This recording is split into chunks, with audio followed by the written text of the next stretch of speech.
All right, to take a picture, you can either go to the question search bar and search for camera. That's one way. Another way is you can go to the window square, which is in the upper right-hand corner here. A lot of times it's in the lower left-hand corner.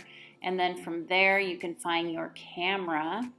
Once you're at your camera, it is recommended by students at our school that you flip your computer to tablet mode, switch your camera around so that you can hold your camera over your artwork and snap a picture, just like that.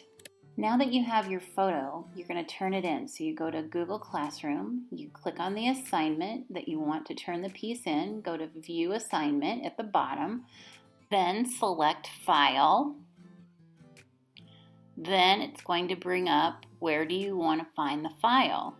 So you're going to click Upload and Browse. Then you're looking for your camera roll or pictures, wherever you have those pictures from your camera roll. And then you're going to probably find it at the bottom because you just took the photo. So there it is at the bottom. And so now you're going to select that. It's going to upload it. Once it's uploaded, then you will hit the orange turn in button, and then you will hit the yes, I definitely want to turn it in button, and you're done.